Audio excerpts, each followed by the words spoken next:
ҳамасола рӯзи 5 июн ки рӯзи байналмилалии ҳифзи муҳити зист ҷашн гирифта мешуд, имсол бошад дар тамоми ҷаҳон паҳн гаштани бемории сироятии коронавирус COVID-19 ба кормандони ин соҳа имкон надод ки онҳо ин санаро истиқбол гиранд.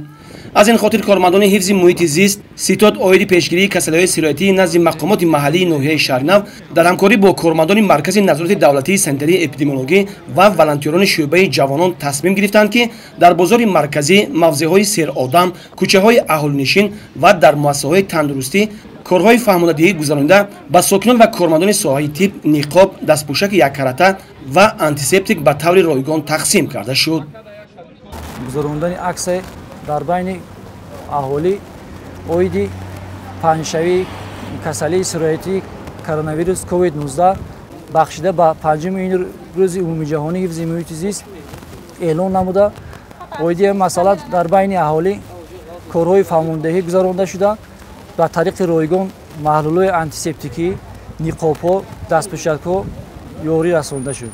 мо дастаҷамона кӯшиш менамоем ки оиди касалиҳое ки дар на ин ки дар ҷумҳурии Тоҷикистон ба оммаи ҷаҳон паҳн шудааст, ҳама якҷоя саи кӯшиш карда баҳри солимии ҷомеа саҳмгузор бошем.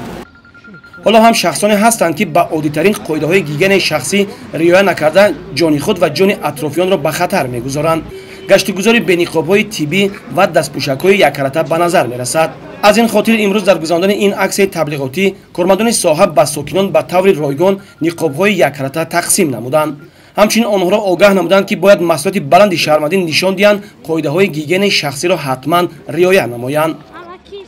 бо мақсади усули хона ба хона фаҳмондадиҳӣ кардан оид ба пешгирии ин вируси COVID-19 корҳои профилактикӣ мегузаронанд ва имрӯз хушбахтона аз он гувоҳӣ медиҳад ки дар маркази ноҳия ҷамъияти деҳоти шаҳринав гирифтории ин гуна беморӣ ба қайд гирифта нашудааст ва иқдом гирифтем ки имрӯз бо дар якҷоягӣ кумитаи иҷроии ноҳиявии ҳизби халқи демократии Тоҷикистон дар ноҳияи шаҳринав, шӯъбаи ҳифзи муҳити зисти ноҳия, стансияи эпидемиологии назоратии ноҳия дар якҷоягӣ мо як аксие ки дар якҷоя ҳал мекунем таъсис дода шуд. зиёда аз 100 нафар дар бар мегирифт ва ҳар як гурӯҳ бо ҳамшираҳони тиб бо дар якҷоягӣ дар ҳар як кӯчаи маҳал бо тақсим кардани ниқобҳо, дастпӯшак ва додани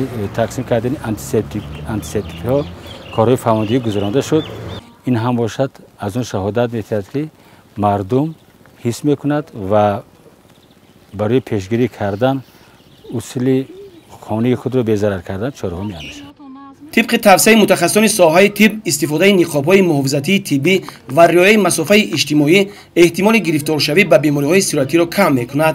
در عکس حال گشتگزار نمودن به استفاده از نقاب‌های طبی محافظتی مخصوصا در جای‌های جمعیتی و سیر آدم وسیله اساسی برای گرفتار شدن به هر گونه بیماری‌های سیراتی از جمله کرونا می‌گردد.